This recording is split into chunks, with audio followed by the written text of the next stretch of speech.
നമസ്കാരം. റാഫ് ഫുട്ബോളിലേക്ക് ഏവർക്കും സ്വാഗതം. ലെസ്റ്റർ സിറ്റിയെ പരാജയപ്പെടുത്തിക്കൊണ്ട് ലിവർപൂൾ ഇതാ പ്രീമിയർ ലീഗ് കിരീടത്തിന് തൊട്ടരികിൽ. ലെസ്റ്റർ ആവട്ടെ പ്രീമിയർ ലീഗിൽ നിന്ന് ഒരിക്കൽ കൂടി റെലഗേറ്റഡ് ആവുന്നു. 3 വർഷത്തിനിടയ്ക്ക് രണ്ടാം തവണ റെലഗേറ്റഡ് ആവുക എന്നൊരു അവസ്ഥയിലേക്കാണ് അവർ വീണുപോയിരിക്കുന്നത്.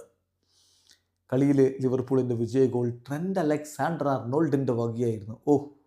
ട്രെൻഡ് അലക്സാണ്ടർ അർണോൾഡ് ലിവർപൂൾ വിട്ടേക്കും സീസണിനൊടുവിൽ എന്നുള്ള വാർത്തകൾ വളരെ സജീവമാണ്. ആ ഘട്ടത്തിലാണ് അദ്ദേഹത്തിൻ്റെ ഈ ഒരു ഗോൾ പിറക്കുന്നത്. കിടിലൻ ഗോളിലൂടെ അദ്ദേഹം ടീമിനെ വിജയത്തിലേക്ക് കൊണ്ടുപോവുകയായിരുന്നു.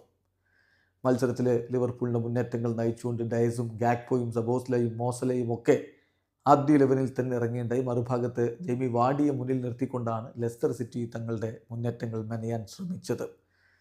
കളി തീർച്ചയായിട്ടും ലിവർപൂളിൻ്റെ ആധിപത്യം തന്നെയായിരുന്നു. പക്ഷേ ഗോൾ വരാൻ വൈകി. 76-ാമത്തെ മിനിറ്റിൽ മികച്ചൊരു ഗോളിലൂടെ ട്രെൻഡ് അലക്സാണ്ടർ അർണോൾഡ് ലിവർപൂളിന് ലീഡ് നേടിക്കൊടുത്തു. ആ ഗോളിൽ അവർ വിജയിച്ച് കയറുകയും ചെയ്തു.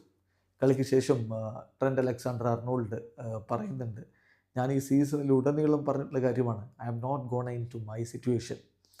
ഈ ദിവസങ്ങൾ വളരെ സ്പെഷ്യലാണ്. ഗോളുകൾ അടിക്കുക, കിരീടങ്ങൾ ചൂടുക, ഈ ടീമിൻ്റെ ഭാഗമാവുക എന്നുള്ളത് സ്പെഷ്യലാണ് എന്നാണ് ഇപ്പോൾ അദ്ദേഹം പറഞ്ഞിരിക്കുന്നത്. അതുപോലെ തന്നെ സ്ലോട്ടും പറഞ്ഞു, എന്താണ് ഇപ്പോൾ ലിവർപൂളിൽ ട്രെൻഡ് അലക്സാണ്ടർ അർണോൾഡ് തുടരുമോ ഇല്ലയോ, അത്തരം ആർഗ്യുമെൻറ്റിലേക്ക് പോകുന്നത് വളരെ റിഡിക്കുലസ് ആയിട്ടുള്ള കാര്യമാണ്.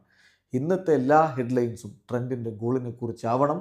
തീർച്ചയായിട്ടും ഇത് വളരെ മികച്ച ഒരു പ്രകടനമാണ് എന്ന് ആർനെ സ്ലോട്ടും പറഞ്ഞു. എന്തായാലും കിരീടത്തിലേക്ക് അടുക്കുന്ന ലിവർപൂളിനെയാണ് നമ്മളിപ്പോൾ കാണുന്നത്. ഇന്നലെ ആഴ്സണൽ വിജയിച്ചിട്ടുണ്ട്. പക്ഷേ ഇപ്പോൾ ആഴ്സണലുമായിട്ടുള്ള ആ ഒരു പോയിൻ്റ് വ്യത്യാസം 13 ഉയർത്തിക്കഴിഞ്ഞു ലിവർപൂൾ. കിരീടം അവരുടെ തൊട്ടരികിലാണ്. 33 കളികളിൽ നിന്ന് 24 വിജയങ്ങൾ, 7 സമനിലകൾ, 2 തോൽവി, 79 പോയിൻറ്റോടെ ലിവർപൂൾ ഒന്നാമത്.